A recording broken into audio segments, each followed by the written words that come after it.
দীঘা সংলগ্ন তালসারিতে একটি ধারাবাহিকের শুটিং করতে গিয়ে গতকাল রাহুল অরুণোদয় বন্দ্যোপাধ্যায়ের আকস্মিক প্রয়াণ। একাধিক প্রশ্ন সামনে আসছে, একাধিক জায়গায় ধোঁয়াশা রয়েছে। একদিকে অভিনেতার দেহের ময়না তদন্ত হচ্ছে আজ, তমলুক হাসপাতাল থেকে সরাসরি দেহ বিজয়গড়ের বাড়িতে নিয়ে আসা হবে। অন্যদিকে গোটা ঘটনার তদন্ত প্রক্রিয়া ইতিমধ্যেই শুরু করেছে পুলিশ। আর সেই তদন্ত প্রসঙ্গে কি বলছেন পূর্ব মেদিনীপুরের এসপি অংশুমান সাহা, শুনবো। একটা ইউডি কেস স্টার্ট হয়েছে আমাদের দীঘা থানাতে এবং পোস্টমর্টম রিপোর্টের উপর বেস করে আমরা পরবর্তী ডিসিশন নেব। উড়িষ্যা পুলিশের সাথে কথা হয়েছে, আমরা প্রাইমারি এনকোয়ারি ওখানে যারা যারা প্রত্যক্ষদর্শী ছিল তাদের স্টেটমেন্টও আমরা রেকর্ড করছি এবং বাকি যা সহযোগিতা লাগবে সেটা উড়িষ্যা পুলিশ করবেন বলেছে। হ্যাঁ,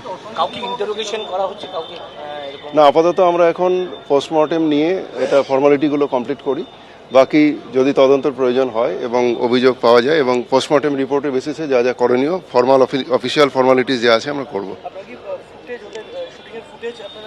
ফুটেজ আমরা একটা পেয়েছি, পরবর্তী পদক্ষেপ আমরা জানিয়ে দেবো আপনাদের। না, এই মুহূর্তে আমরা কোনো অভিযোগ এখনো পাইনি। শুটিংয়ের ফুটেজটা যখন লাস্ট তাকে দেখা গেছে জলে শেষ অবস্থায়, সেই অবধি ফুটেজটা আমরা পেয়েছি। ফুটেজের মধ্যে আমরা দেখতে পাইনি, কিন্তু আমরা আরও তদন্ত করলে জানা যাবে, আরও এনকোয়ারি এগোক। আমরা এই মুহূর্তে বলার মতো পজিশনে নেই। গতকাল ঠিক কি ঘটনা ঘটেছিল, কিভাবে মৃত্যু হলো অভিনেতার, গতকাল গোটা ঘটনার এক প্রত্যক্ষদর্শী উদ্ধারকারী স্থানীয় এক নুলিয়া জানাচ্ছেন, বারবার বারণ করেছিলেন গভীর সমুদ্রে যেতে, হাওয়ার চোটে শুনতে পাননি কেউ। প্রথমে অভিনেত্রীকে উদ্ধার করা হয় আর তার 30 সেকেন্ডের মধ্যেই রাহুলকে উদ্ধার করা হয়। সাঁতার না জানাতেই এই দুর্ঘটনা বলেই তিনি দাবি করেন। ঠিক কীভাবে রাহুল অরুণোদয় বন্দ্যোপাধ্যায় এবং তার সঙ্গে অভিনেত্রী শ্বেতাকে তিনি উদ্ধার যিনি করেছিলেন সেই ব্যক্তি একেবারে স্থানীয়, তিনি যুবক, নুলিয়া, ঠিক যেখানে ঘটনাটা হয়েছে তার থেকে অদূরেই তার বাড়ি এবং তার পূর্ব অভিজ্ঞতা রয়েছে। এর আগে যে এখানে যে শুটিং হয়েছে সেই শুটিংয়ের সময় তিনি হাজির থাকতেন। আপনি তো পুরোটা সময় ওখানে ছিলেন, আপনি যদি একটু বিস্তারিত বলেন যে শুরুর দিকে শুটিংয়ের শুরু হওয়ার পর কী হয় এবং শেষের দিকে পুরো ঘটনা যদি আরেকবার একটু বলেন। শুটিং চলছিল, দেখলাম শ্যুটটা ছিল এইরকম জলে, মানে পাই অবধি 1 ফুট জলে ভিতরে শুটিংটা ছিল। তারপরে ওরা এই শ্যুট করতে করতে করতে করতে জলে বেশি চলে গেছে। আমরা বারণ করছি যে যাও না এইটাই। যখন হাঁটুর নিচে জল ছিল, গোড়ালির উপরে জল ছিল, তখন শুটিং হচ্ছিল, তারপর কি শুটিংটা বন্ধ হয়ে যায় আপনি দেখেন? না, তখন ড্রোন চলছিল উপরে। তারপর কি হয়? তারপরে এই যে জলে চলে গেলে তারপরে আমি বাঁচাতে গেলাম, এইটাই আর। আর আপনার এবং আপনি তো পারেছিলেন এবং শুটিং টিমের অন্যান্য মেম্বাররাও ছিল, তারাও কি বারণ করছিলেন? ওনারাও বারণ করছিল, কিন্তু ওরা বুঝতে পারেনি যে বাতাসটা ছিল, তো ওনারাও বুঝতে পারেনি। আর ওনারাও 5-6 জন বাঁচাতে গিয়েছিল, আর ওরা মানে বাঁচাতে পারলো না। লাস্টে আমি সঙ্গে গিয়ে ওনাকে তুললাম। ওই যে আপনি বলছেন যে ওনারা বুঝতে পারেননি, রাহুল এবং অভিনেত্রী বুঝতে পারেননি, হাওয়ার জন্য কি শব্দটা? হাওয়ার জন্য মানে তো তখন বিকালবেলায় ওয়েদারটা একটু খারাপ ছিল, মেঘলা মতন ছিল, বাতাসটা একটু বেশি ছিল, মানে উল্টো দিকে আমি যেমনি কথা বলছি বাতাসটা হচ্ছে, সামনেওয়ালা বুঝতে পারবে না। আমরা যখন বারণ করছি আস্তে আস্তে যাচ্ছে ওরা, তারপর হট করে মানে ওখানে ডিপ তো আছে, আমরা তো বারণ করছি যে যাও না বারণ করছি, ওরা চলে গেছে। জলে পড়ে গেলে মানে জলের স্রোতটা ছিল, আর নায়িকা শাড়িও পরেছিল, শাড়িতে একটু জলে তো একটু জলটা বেশি ধরবে না শাড়িতে, ওই জন্য। তারপরে ওরা ভাসছে, তখন আমি গেলাম, ওরা 4-5 জন, ওরাও করতে পারলো না, তখন আমি ধরে তুললাম। আরেকটা প্রশ্ন, গতকালে ঘটনাটা হওয়ার পর নিরাপত্তা নিয়ে একটা প্রশ্ন উঠে যাচ্ছে। এই যে আপনি যে গতকাল এখানে প্রেজেন্ট ছিলেন, হাজির ছিলেন, এর আগেও আপনি বলছেন সিনেমার শুটিং, এটা কি আপনাকে শুটিং টিমের তরফে থাকতে বলা হয়েছিল, সেই কারণে আপনি ছিলেন নাকি না? আপনি না, শুটিং যখন হয় তখন ওনারা বললে আমি যাই, নাহলে এমনি আমি লোকালিটি আমি যাই। গতকালও কি বলা হয়েছিল থাকার জন্য বলা হয়েছিল, আমি ছিলাম। আর কি টাইমিং বলা হয়েছিল, কোন সময় থেকে কোন সময়? 12টা থেকে সন্ধ্যা অবধি। আপনি কি 12টা থেকেই ওখানে হাজির ছিলেন? 12টা থেকে আমি হাজির ছিলাম। মানে লাইফ সেভার হিসেবে আপনি একাই ছিলেন, আপনার সঙ্গে যদি আরও কয়েকজন থাকতো তাহলে কি আপনার কাজটা হতো না? 10 জন থাকলেও হতো না, তখন জলের টানটা বেশি ছিল। আপনি দেখান যে কতটা দূর আপনি এই পাড়ে ছিলেন, আপনি যদি দেখান এইখান থেকে ওই যে লোকজন যে মাছ যেখানে ধুচ্ছে ওই অবধি ডিস্টেন্স ছিল, বাতাসটা বেশি ছিল, আমরা এখান থেকে চেঁচাচ্ছি, ওরা বুঝতে পারছে না। এই দূরত্বে রাহুলের অভিনেত্রী ছিলেন। হ্যাঁ, যদি বোটটা থাকতো আপনাদের সঙ্গে তাহলে কি কাজটা অনেকটা সহজ হতো এবং বাঁচানো যেত? হতো না। কেন? Direct deep. আমরা কথা বললাম ভগীরথ জানার সঙ্গে। এই ব্যক্তি গতকাল রাহুল এবং তার অভিনেত্রী শ্বেতাকে, যে সময় তারা ডুবে যাচ্ছিলেন, জলকে নিয়েছিলেন, তিনি উদ্ধার করেছিলেন এবং রাহুলকে বাঁচানো না যাওয়াতে যে ব্যক্তি ভগীরথ জানা, তিনি এখনও পর্যন্ত আফসোস করছেন। তিনি বলছেন যে যেভাবে ঘটনাটা ঘটেছে এবং যেখানে যে জায়গাটায় ঘটনাটা ঘটেছে সেই জায়গাটা অনেকটা ডিপ ছিল, অর্থাৎ যাওয়ার পর ঘটনাটা যে জায়গাটায় হয়েছে ডিপ ছিল, ফলে জলস্তরটা অনেকটা বেড়ে যায় এবং দুজনেই সাঁতার জানতেন না, সেই কারণেই এই মর্মান্তিক দুর্ঘটনাটা ঘটেছে।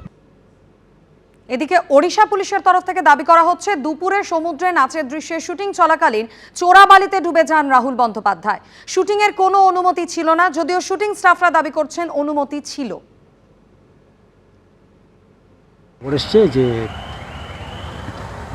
রাহুল জলে নেমেছে। আপনাদের কোনো পারমিশন নিয়েছিলেন? থানা টানা বলা ছিল?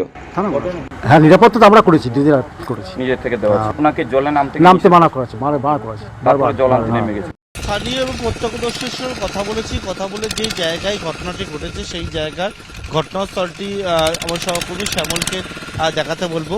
এই হচ্ছে সেই ঘটনাস্থল, যেটা হচ্ছে একেবারে তালসারি, অর্থাৎ উড়িষ্যার তালসারি সমুদ্র সৈকত। সে উড়িষ্যার তালসারি সমুদ্র সৈকতের একেবারে যে জায়গায় দুর্ঘটনাটি ঘটে বা ঘটনাটি ঘটে সেই হচ্ছে ঘটনাস্থল। এখানে কিন্তু গত পরশু থেকে শুটিং চলছিল এবং সেই শুটিং চলে যে জায়গা, এই হচ্ছে একটি যে চড়া রয়েছে এবং যে জায়গা একটা এখানে ল্যান্ড রয়েছে এবং সেই জায়গা থেকে কিন্তু এই যে একেবারে তালসারি বিচ, সেই তালসারি বিচের এখানে অনেকেই আসেন। কিন্তু গতকালকে এখানে যখন সোজা যে জায়গায় একটা নৌকো দেখতে পাচ্ছ উল্টানো অবস্থায় পড়ে রয়েছে, ওই জায়গার পরে সেখানে শুটিংয়ের কাজ চলছিল এবং তারপরেই কিন্তু সেখানে ঘটনাটি ঘটে।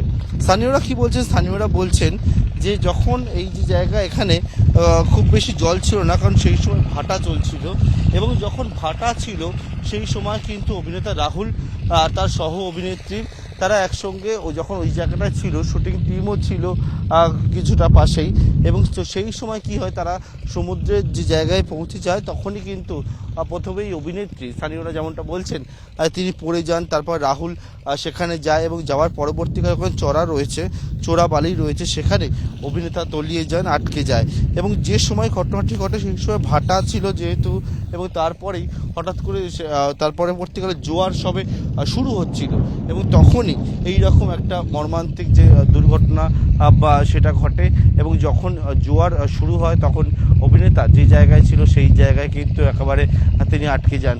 যারা স্থানীয়রা রয়েছেন এই জায়গায় আমি যাওয়ার চেষ্টা করব সামনের দিকে একটু। গোটা বিষয় নিরাপত্তা, গোটা বিষয় যে প্রশ্ন সেটা হচ্ছে যে যেমনটা উড়িষ্যা পুলিশের তরফ থেকে বলা হচ্ছে যে কোনো রকমভাবে কোনো অনুমতি না নিয়ে শুটিং চলছিল এবং সেই জায়গায় কিন্তু একেবারে যে নিরাপত্তাজনিত বেশ কয়েকটা প্রশ্ন, সেই প্রশ্ন উঠতে শুরু করেছে।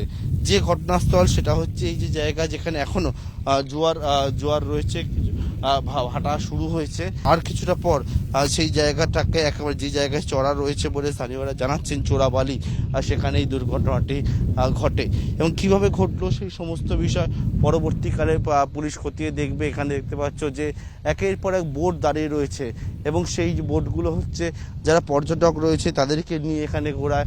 যে বোটগুলো রয়েছে যারা অনেকেই মাছ ধরার বোট রয়েছে, তাদের মাঝখান থেকে এইরকমভাবে একটা ঘটনা ঘটে গেল সবার সামনে। খুব বেশি যে এখানে জলের ওয়েভ বা ঢেউ থাকে তেমনটা কিন্তু নয়, এখানে জলের ঢেউ খুব বেশি থাকে না। তার পরবর্তীকালে এইরকম ঘটনা ঘটলো কিভাবে, সেই নিয়ে কিন্তু অনেকগুলো প্রশ্ন উঠছে। শুটিংয়ের যে নিরাপত্তা, সেই নিরাপত্তা নিয়ে প্রশ্ন উঠছে, কারণ এই জায়গায় সেখানে কিন্তু নিরাপত্তা ব্যবস্থা কি আদৌ ঠিকঠাক ছিল কি না, সেই বিষয়টা পরবর্তীকালে উঠে আসবে। এখন রাহুল অরুণোদয় বন্দ্যোপাধ্যায় এই মর্মান্তিক মৃত্যু এবং যে জায়গায় ঘটনাস্থল সেখানে এই জায়গাতেই শুটিং চলছিল তালসারি বিচে, তার পরবর্তীকালে এই ঘটনায় স্বাভাবিকভাবে শোকের ছায়া এবং যারা এখানকার বাসিন্দারা, যারা পর্যটকেরা, তারাও বলছেন যে অভিনেতার এই মৃত্যু তারা কেউ মেনে নিতে পারছেন না। এবিপি আনন্দ, এগিয়ে থাকে, এগিয়ে রাখে।